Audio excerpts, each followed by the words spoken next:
Cet exercice est pour tous ceux qui aiment la musique et encore plus ceux qui jouent d'un instrument de musique.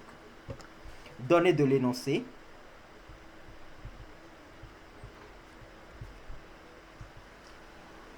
Énoncé. Puissance du son en fonction du temps. Puissance du son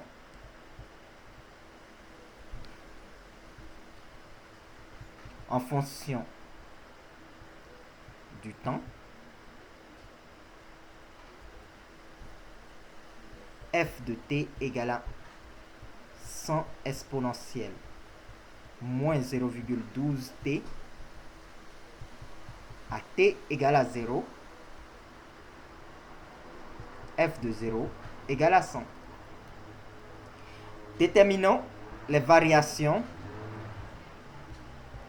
de f sur 0 à plus infini. Pour étudier les variations d'une fonction, on fait calcul de la dérivée.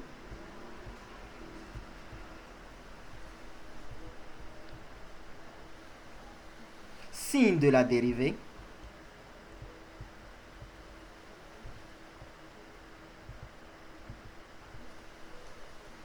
Et on en déduit le sens de variation. Donc, calcul de la dérivée. F' de t est égal à 100 fois moins 0,12 fois exponentielle de moins 0,12 t. Ce qui donne moins 12 exponentielle moins 0,12 t. Signe de la dérivée.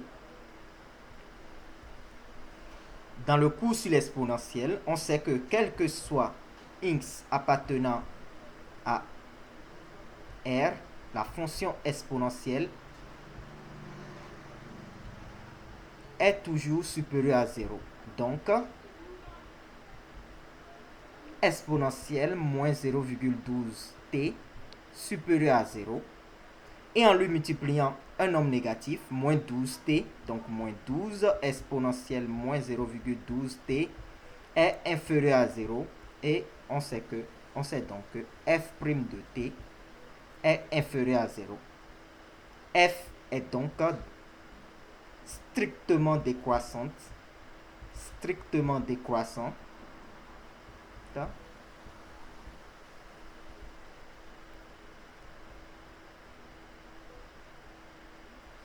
sur 0 à plus infini. Pour le tableau de variation, on fait donc une première ligne pour les x, une deuxième ligne pour f' de x et le dernier espace pour f, autant pour moi, une première ligne pour t, deuxième ligne pour f de t et dernier espace pour f de t. Donc t varie de 0 à plus infini.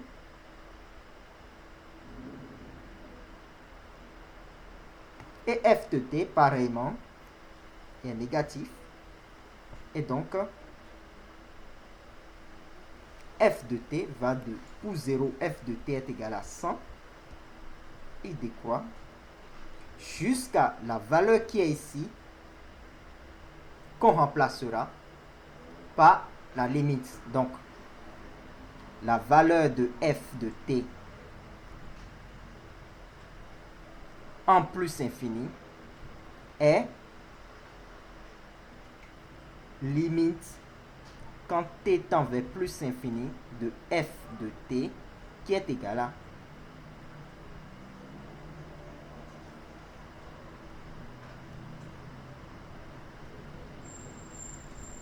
limite quand t tend vers plus infini de moins 100, autant pour moi, de 100 exponentielle moins 0,12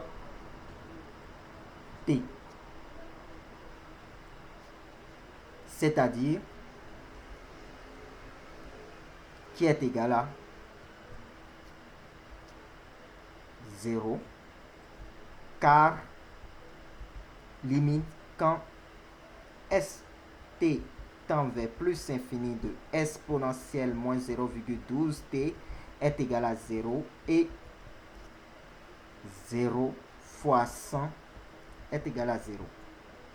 Donc on peut remplacer la valeur ici par 0. Quelle est l'interprétation de ces résultats? Les variations signifient que lorsque le son est émis, sa puissance diminue progressivement au cours du temps, de telle sorte que après un certain temps, sa puissance avoisine plutôt 0, mais n'est jamais égale à 0.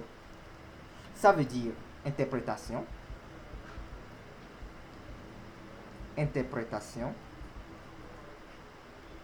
deux points, un son émis ne disparaît jamais totalement,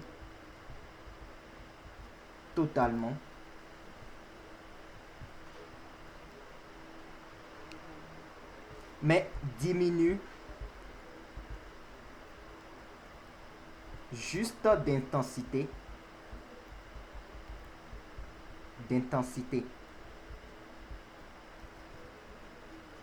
Même si on ne l'entend plus,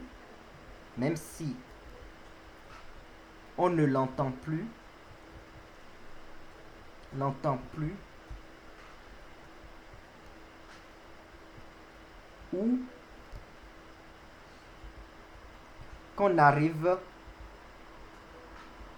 plus à le mesurer.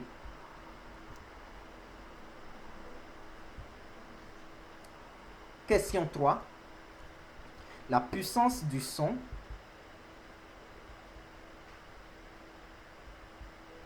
après 4 secondes. On calcule donc f de 4, c'est-à-dire 100 fois exponentielle moins 0,12 fois 4,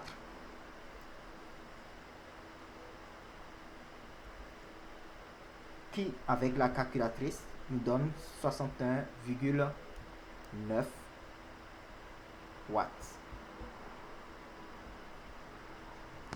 Pour la question 4, nous l'aborderons dans une prochaine vidéo.